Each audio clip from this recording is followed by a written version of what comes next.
What was your, thank God I looked at the contract moment? Once got an offer to live close to campus, but not too close, right after turning 21. Was about to sign and noticed the clause that said no alcoholic drinks on the premise. So I could get hammered down the street, but not drink there. No thanks. Refinancing our previous house, I found a early payoff penalty. I had them take it off. Saved me a few grand. We wanted to pay off our mortgage early, about $80,000 left on a 4-year term. Our lender pulled a long face and went on and on about how the cancellation fees would be huge. It was stated in the mortgage contract. We had to pay fees to get out early, which was fine. Just let us know what we're looking at for penalties. We told her to just get us an estimate for the damned fees. She was all gloom and doom. Lo and behold, she comes back with the number approximately $300. That was it. $300 cancellation fees on an $80,000 loan. That's like 2 months worth of interest. We paid it off that day. Musician type person here. Label wanted to sign me. The entire contract was in very, very broken English.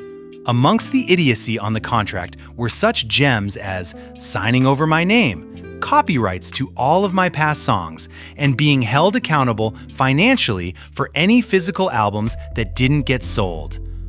Fuck that.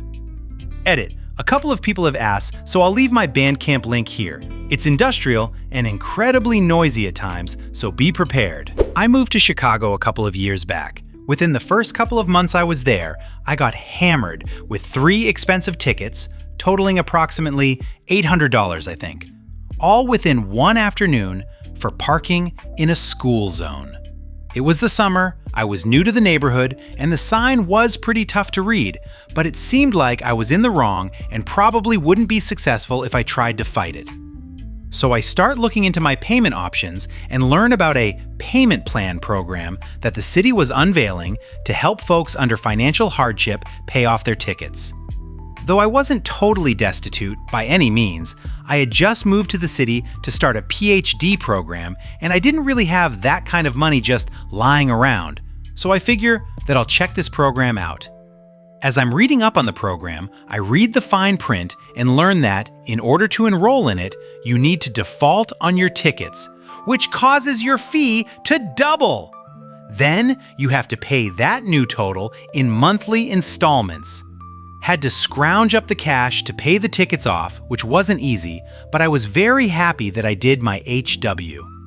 For a program that was sold as this progressive policy to help struggling folks out, to have such a messed up clause in their fine print is downright predatory. I love Chicago, but Rahm Emanuel can seriously go himself. Got over, but better late than never. Signed a licensing contract with a publisher for 1 volume of an original work. He sent me a contract copy to review. I checked it out and it looked good. Then he sent me a real one on nice paper to sign and return, and I did that. 1 year later, he approached a friend of mine about licensing and publication, and they said no, and asked me what was up with the contract that was asking for lifetime rights to the work. I had a sinking feeling and checked. Yep, in the final draft I was sent, he changed one line from first volume to lifetime of the property. For comparison, my first volume was complete at the time, but the entire property will take me decades to finish. Claimed we discussed it on the phone and I agreed. I would absolutely never. Spent the next few years weaseling my way out of it and got out. My eventual, thank God I looked at the contract. But I can't even measure the damage my career took, and I don't like thinking about it. My other friends who were signed with him also fared worse than I did, and most of them took hits that lasted for several years as well, and did irreversible damage to their brands and audiences. His company is mostly dead in the water now, but last I heard, he's only working with folks from second and third world countries because they will sign anything. Moral of the story, read every line of your contracts, and also try not to make agreements over the phone. Get it in writing. A lot of manipulative people actively avoid leaving a paper trail so they can gaslight you later. We bought a new RV and received a coupon for 3 free nights at a luxury RV campground park. Of course, to receive the free nights, we had to sit down with salespeople trying to sell us a membership first. My ex was very gullible and gobbled up the free cookies and sales pitch after they showed us the beautiful photos of their campgrounds all over the state. There were many promises made of ocean views, clubhouses, swimming pools, etc. I was young, and he was definitely the one in charge at the time, so next thing I know, the 3 free nights turns into a full-blown membership with extremely pricey annual fees. But now, we can camp anywhere, anytime, right? We head out that weekend to the dedicated property for the free nights, and it's an absolute shithole. There is no ocean view. The pool is covered in scum. The clubhouse has the smell of a mismanaged senior home with 3 residents staring at us oddly. Basically, it's a gravel-lined trailer park for people who live in their RVs. I'm pissed. The kids are sad and trying to play on the rusty swing set.